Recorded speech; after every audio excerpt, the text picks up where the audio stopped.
नमस्कार, आर्यवत टाइम्स में आपका स्वागत है। जम्मू कश्मीर के कुलगाम में आतंकियों ने शुक्रवार शाम 2 प्रवासी मजदूरों को गोली मारकर मौत के घाट उतार दिया। दोनों मजदूर छत्तीसगढ़ के रहने वाले थे और दक्षिण कश्मीर के केलम इलाके में एक ईंट भट्टे पर मेहनत मजदूरी करके अपना जीवन चला रहे थे।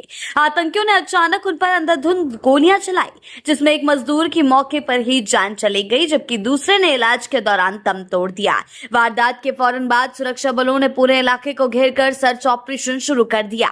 ये हमला ऐसे समय में हुआ है जो पाकिस्तान अधिकृत कश्मीर यानी पीओके में हालात बेहद तनावपूर्ण बने हुए हैं और वहां सरकार के खिलाफ लगातार विरोध प्रदर्शन चल रहे हैं। अब सबसे बड़ा सवाल यही उठ रहा है कि क्या कुलगाम हमले और पीओके के हालात के बीच कोई सीधा नाता है। भारतीय एजेंसियों ने अभी तक आधिकारिक रूप से ऐसा कोई संबंध नहीं बताया, लेकिन सुरक्षा से जुड़े जानकार लंबे समय से ये कहते आए हैं कि जब भी पाकिस्तान अंदरूनी संकट में फंसता है तो सीमा पार से आतंकवाद के जरिए कश्मीर में तनाव बढ़ाने की कोशिशें तेज होती है और इसी वजह से कुलगाम की इस घटना को भी उसी बड़े नजरिए से देखा जा रहा है। अब सवाल ये भी है कि आतंकियों ने फिर से प्रवासी मजदूरों को ही निशाना क्यों बनाया।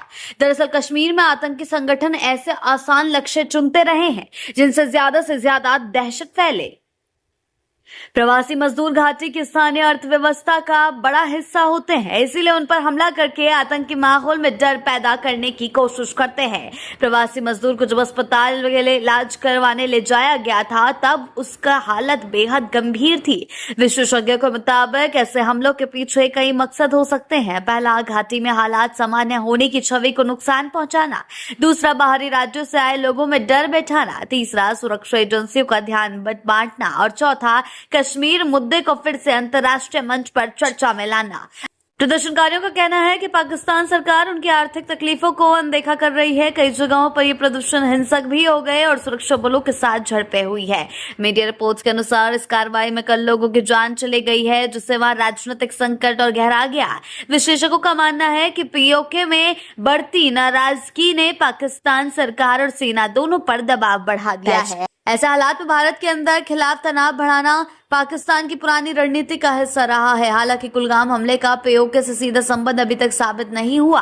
गौरतलब है कि जम्मू कश्मीर में गैर स्थानीय मजदूरों को पहले भी निशाना बनाया जा चुका है। साल 2019, 2021 और 22 में भी प्रवासी मजदूरों पर बड़े हमले हो चुके हैं। उस समय भी इन हमलों का मकसद घाटी में डर फैलाना और आम जनजीवन को प्रभावित करना बताया गया। ताजा कुलगाम हमला करीब 21 महीने बाद प्रवासी मजदूरों को निशाना बनाकर किया गया सबसे बड़ा की हमला माना जा रहा है। फिलहाल सुरक्षा एजेंसियां इस पूरे मामले की जांच में जुट गई है। एक हमला अभी कुछ समय पहलगाम में हुआ था, जब टूरिस्ट को निशाना बनाया गया था और अब एक बार फिर मजदूरों को निशाना बनाया गया है। क्या रणनीति, आखिर पाकिस्तान क्या चाल चलने की कोशिश कर रहा है, इस पर हमारी नजरें जो है बनी रहेगी। आगे के अपडेट्स के लिए जुड़े रहें आर्यवत टाइम्स के साथ ही चैनल को सब्सक्राइब करना ना भूलें और हमारी फेसबुक और वेबसाइट के साथ भी जरूर